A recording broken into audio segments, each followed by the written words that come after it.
Hey everybody, it's Mace1370. Today we are going to do an RTA Showcase for Maid Chloe. Before we get into it though, please make sure to like, subscribe, and hit that notification bell. Also, please see my video description below for a link to my Discord. Okay, so Maid Chloe has gotten quite the buff in the most recent balance patch, and now she is absolutely everywhere on the RTA ladder. I've tried drafting her a fair bit, and she is indeed very strong.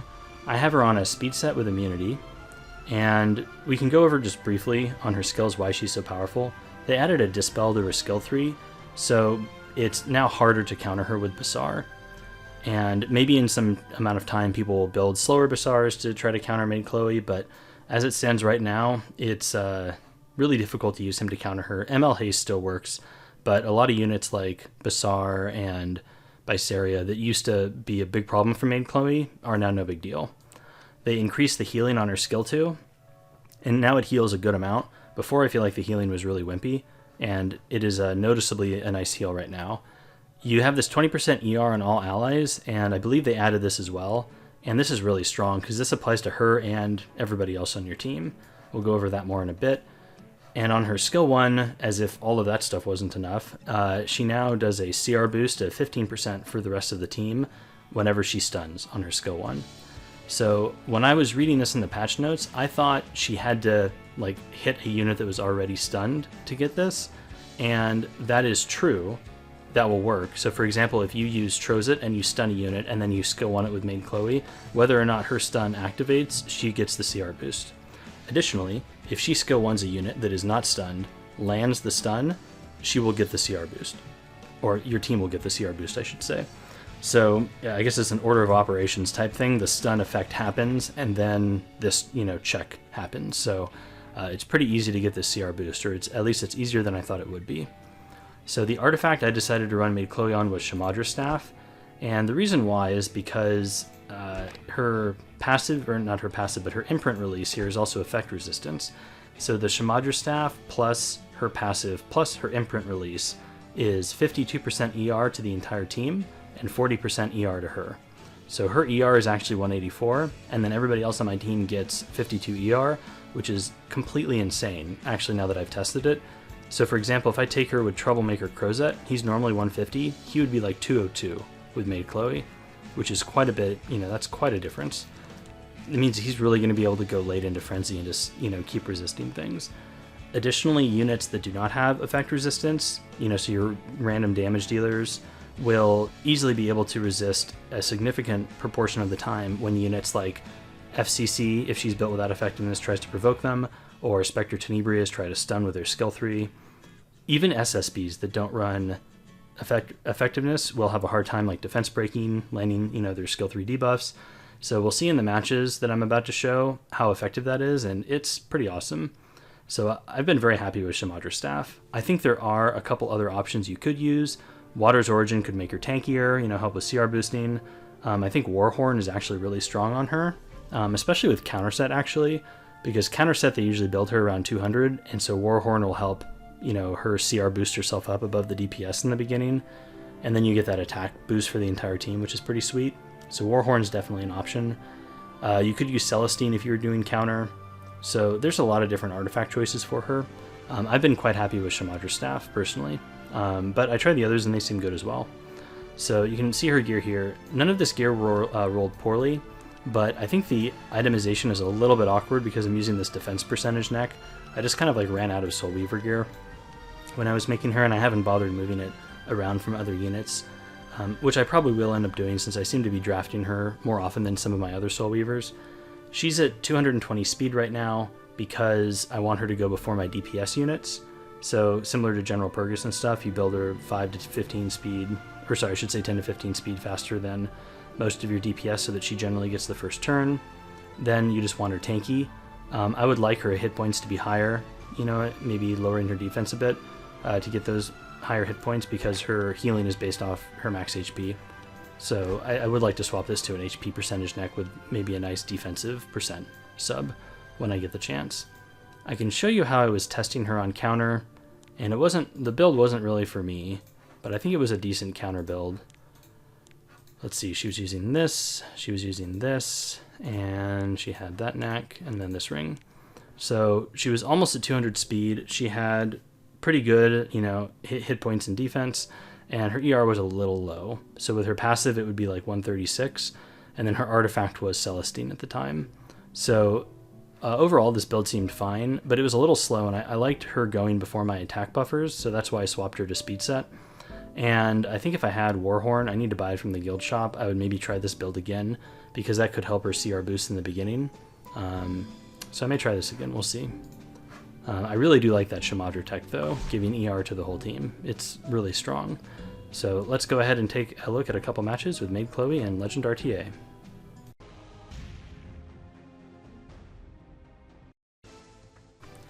Okay, so game number 1 here. I am on the second pick, so I pre-ban Fairy Tale Tenebria. She still seems really oppressive right now in the meta. The opponent pre-bans Researcher Carrot, which is interesting. I've seen this pre-ban from several people actually, and I know kind of the discussion right now is that Researcher Carrot is really OP, and maybe people are pre-banning her to, attempt to deal with her. I don't think she is as draft warping as Fairy Tale Tenebria and Bassar, so I don't believe that I will be pre-banning her myself. Always open to have my mind change though, so we'll see how the meta shakes out. I feel like Carrot has answers at least, and they're answers that don't totally warp the way you draft, the way that Fairy Tale Tenebria warps your draft when you have to respond to her. So the first pick, General Purgus, I take Landy and Maid Chloe, really only because they're highly contested picks right now, and I was trying to get Maid Chloe videos, so I wanted to take her early to make sure I got her. I don't think that Blue Crow and Last Rider Crow are particularly good into Landy. I think the thought process is Landy does a lot of AoE damage, and that lets your Crow horse early, and Last Rider Crow, his cooldowns will be reduced, or his skill 3 will be reduced by Landy's S3, so he'll get damage off himself. I think actually the way it plays out in reality is that Last Rider Crow gives immunity buff to your team, which means that Landy gets a lot more skill 3s and does a lot more damage, and Landy goes into stealth, and then Blue Crow can't hit her with horse. So, it can be, I don't know, it doesn't seem like the best way to answer Landy to me. I take Fallen Cecilia, which will help my Landy stay hidden in stealth, with the shields. And then I take Falconer Clury, because Clury will let me control, some of my opponent's damage. It will, I think, prevent either attack buff if I want to use Flurry on the General Purgus, or it will, prevent Crow from horsing and putting up immunity if I don't want that to happen. And that can be really helpful when you have a healer like Maid who spreads her heals out, every single turn, just kind of passive healing. Being able to spread out your opponent's damage can be really valuable, since it allows Maid to, keep your team healthy, rather than having all the damage front-loaded right in the beginning and potentially just, sniping somebody out right away before you can stabilize. The opponent takes Alencia, which is, I think, a pretty good pick here. I think I end up banning it. I'm not really worried about the LQC, because LQC does not have I guess she does have attack buff, but I had Flurry, so I thought I'd be able to use Flurry. Yeah, I think I was thinking I could use Flurry to control LQC. Unfortunately, my Flurry is banned. Even though there will be an LQC here with an attack buff, I do have Maid Chloe to give my team revive, so I don't have to worry about her too much, I think. So we have the Landy and Cerise combo here. This combo is really potent, especially into General Purgus. Unfortunately, we do not get the hit on Purgus there, so he gets pushed up, but that's okay. We do get the restrict and slow on the other 3 heroes, which is nice. The combination of speed down from Cerise and speed up from Landy is really potent, and your team just takes so many free turns. It feels like a really powerful combination.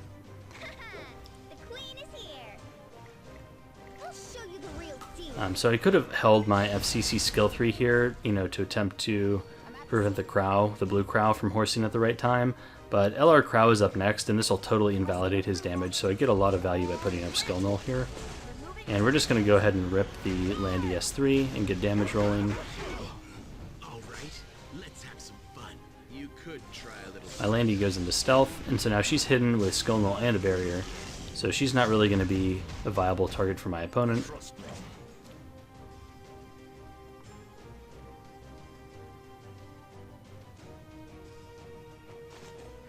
The opponent tries to provoke Cerise. She resists though, so remember that powerful combination with Shamadra's Staff, the Maid passive, and her imprint release. And then there's another resist from Fallen Cecilia.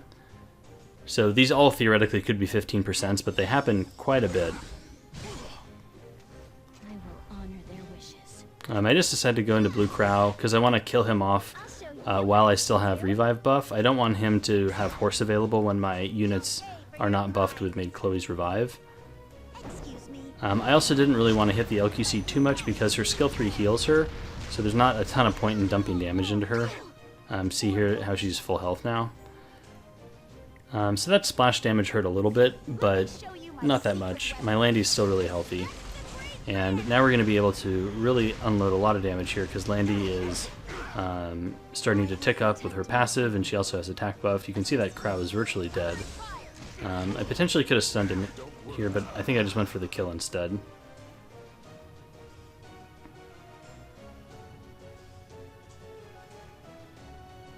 FCC also has a nice interaction. There's another resist with Cerise. Because of that invulnerability plus skill null, it doesn't use up your skill null when you have invulnerability on. Why not surrender? So now Blue Crow is dead. We have another skill 3 here from Landy. So you see these buffs that my opponent put up, you know, with General Purgus and the Crow.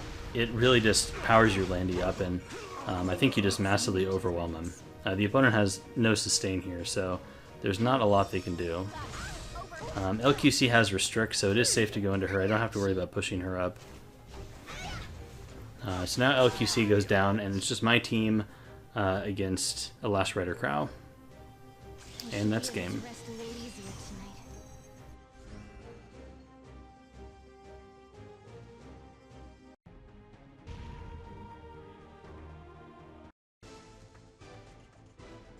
Alright, game number 2 here. We have second pick again, so I will pre-ban F10. The opponent pre-bans Blue Crow, which is interesting. They have first pick, and they take Fallen Cecilia. So this is kind of annoying since my 2 main Aureus holders are now off the table. I do have Troublemaker Crozet. He's an Aureus effect if I need one. I take Researcher Carrot here. I just kind of wanted to try her. And then I take Maid Chloe because we're making a Maid Chloe video.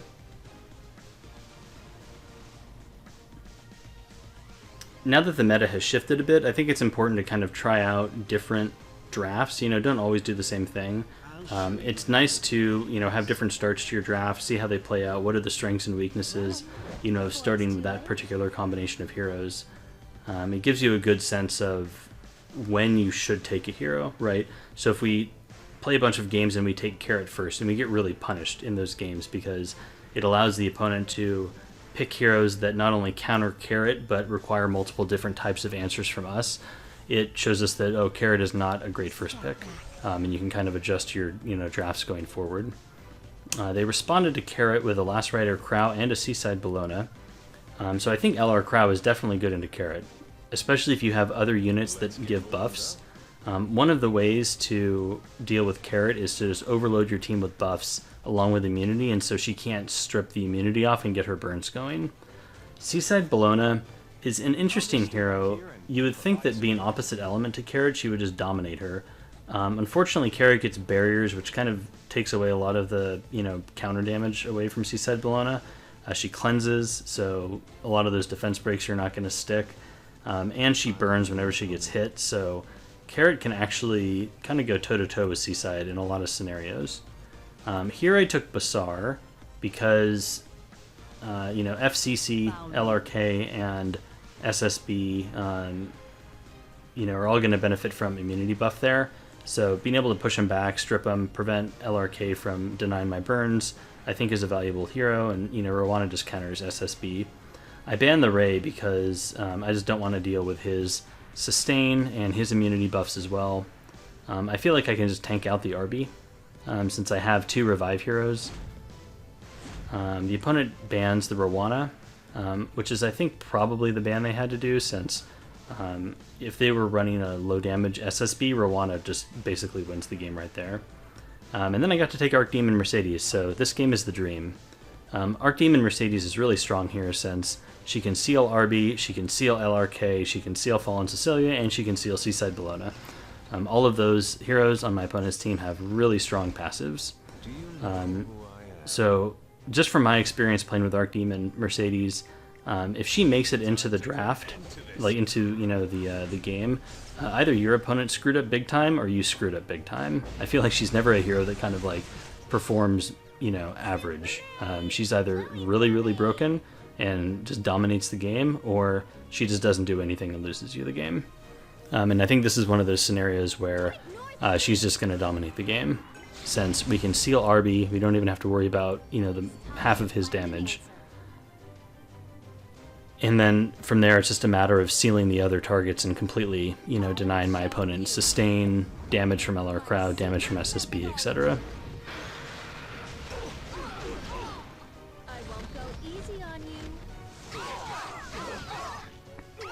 I used the burn here on Carrot. This was perhaps greedy because if RB resists, then that's bad news, and he could die from the burns before I am able to seal him.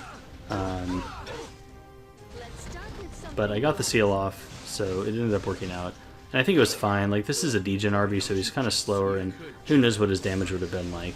I wasn't really that intimidated about it just because it was such a slow RB. You know, and a lot of these slower RBs aren't even on basket, so you don't have to worry about their burst as much. So we have taken a fair bit of damage here from the SSB and from the LRK, but we have made, you know, most of my heroes still have the revive buff, and my Maid, you know, will, I think, slowly be able to heal them up. RB here is sealed, so he just pops. He actually was on Alexa basket, which is interesting. Here I would like to seal the LRK to prevent him from getting back around to his horse, but I think it's correct to seal the Seaside Bologna since I really need to stop her bad back damage. Either way, the opponent concedes.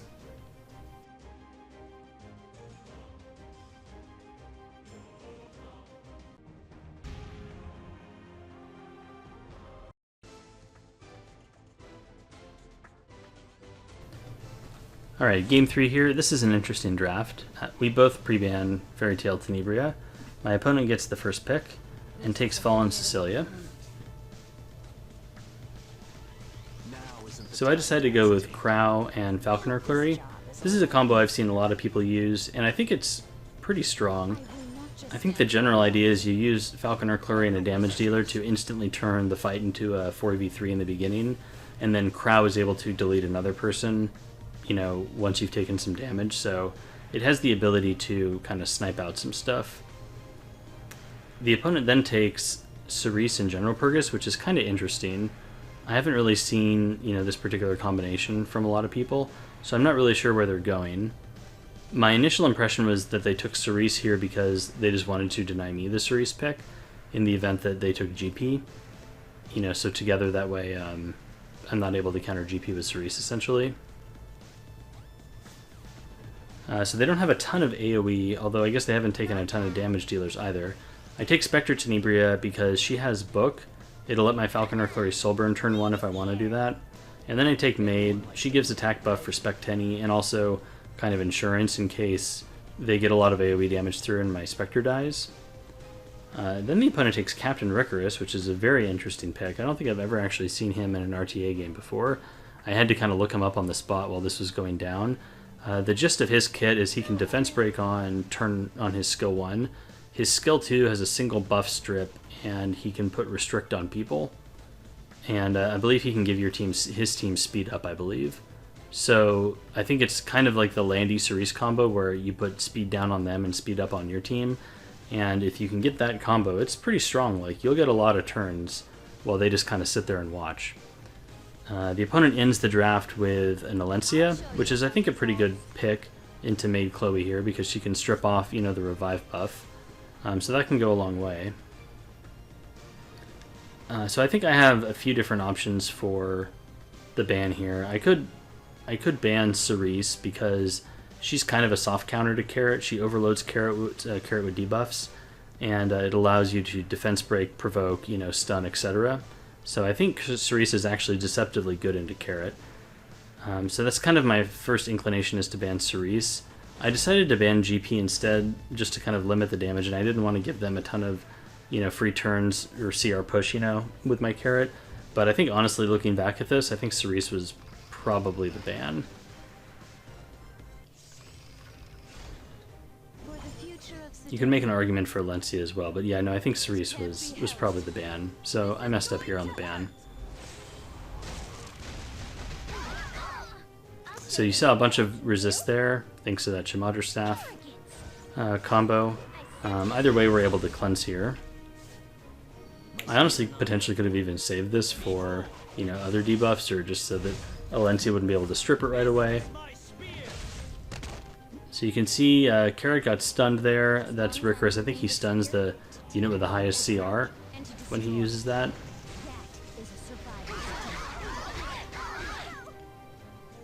And then Tenny got stripped again.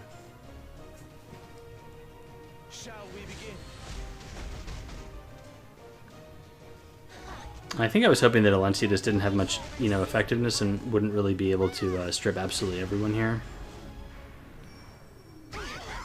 And lo and behold, much of my team is able to hold on to their buffs.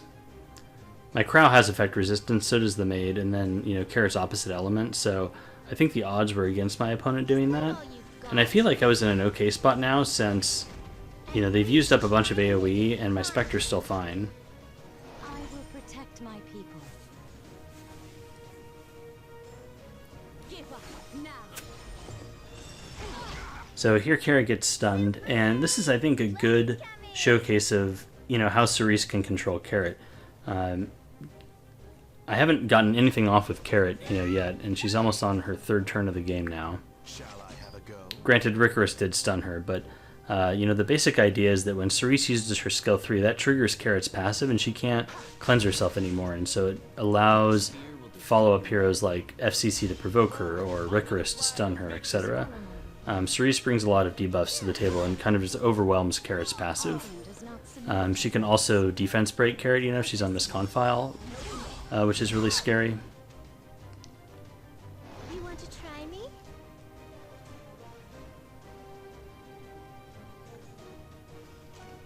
So I decided to go into FCC, and I get lucky and I splash into Cerise. Probably should have gone on to Cerise there just to make sure that the skill mill got cleared off, since I think she is probably the priority here to kill. I just didn't respect the Cerise enough, I think.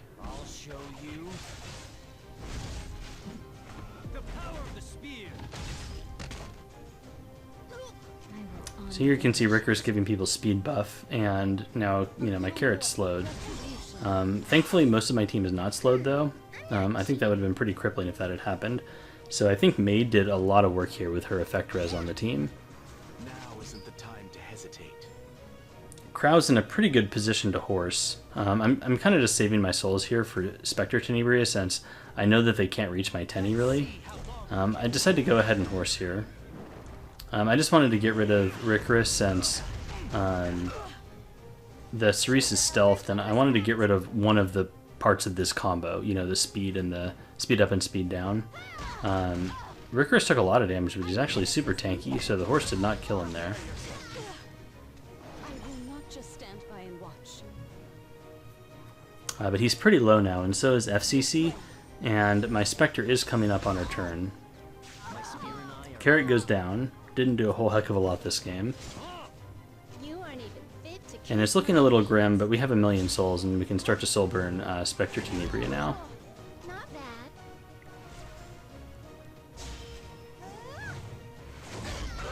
Pop Cerise out of stealth there, and just like that, they are pretty much all dead. You disgust me. Are you ready to order? And now it is just my team against Alencia. Okay, that's game. Except me as your queen.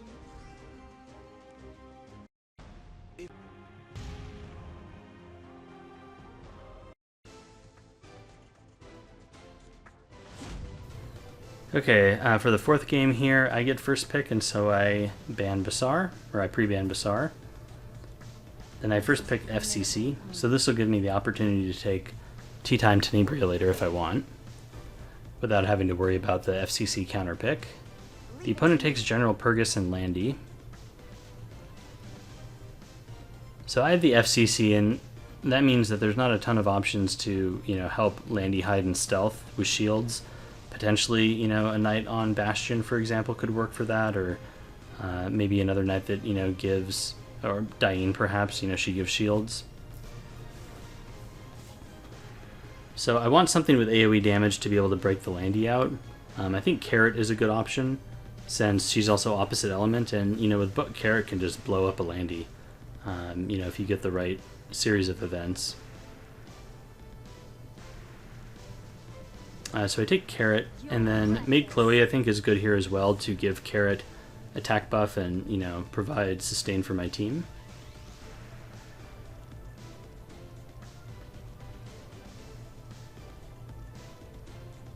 Super Maid!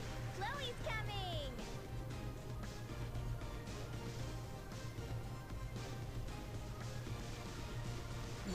The opponent takes Blood Moon Haste, and he can be a very strong counter to Maid Chloe. The opponent also takes Arbiter Vildred.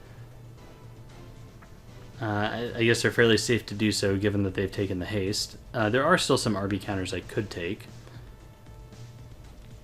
So what's interesting about ML Haste with Maid Chloe, he's very much a momentum-driven hero.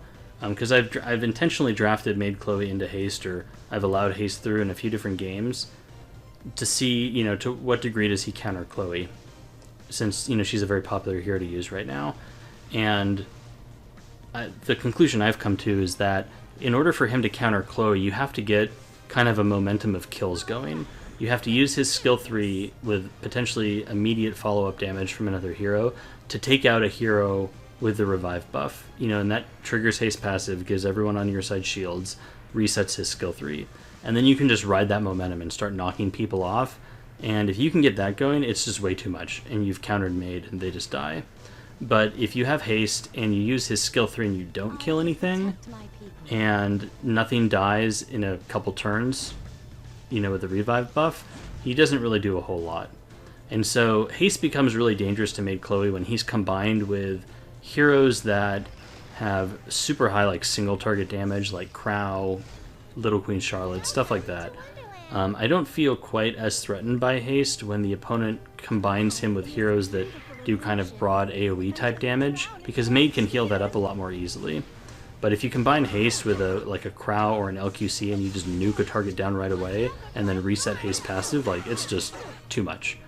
At any rate here, I have Tea Time Tenebria, and so I think that's also going to really mitigate the damage coming out from my opponent. Unfortunately, she did not land on Landy. My secret weapon. Respect the great land. So the opponent will get the skill 3 off there. And they get a dual attack from RB, which is just totally not cool. I won't back down.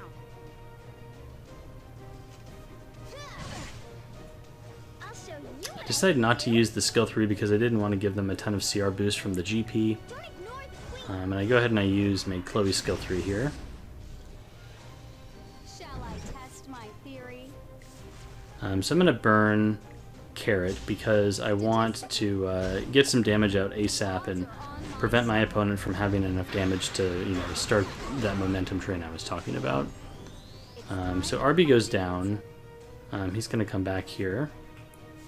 And I have an option, you know, who do I want to go into? Do I want to go into the haste? Do I want to go into the Landy? What's the right choice? I'm not really sure. Went into the Landy there, got a lucky dual attack, and then that detonates her. Potentially could have gone into the haste. I think that is another option. But Landy's down. So now we take a bunch of damage from RB.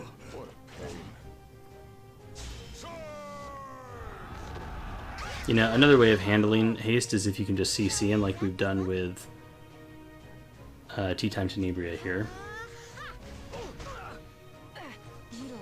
Alright, so haste is going to be able to get his skill 3 off. Oh well. Is that all you're capable of? Which is, you know, not the greatest for me. Then you're better off dead. He actually doesn't kill though, which is super unfortunate for him. So that's a gear diff, I guess. But now I want to put up the skill null for my Fallen CC because all of my heroes are quite low. So you can see here, like, everyone's really low, but no one's actually died and triggered haste passive, right?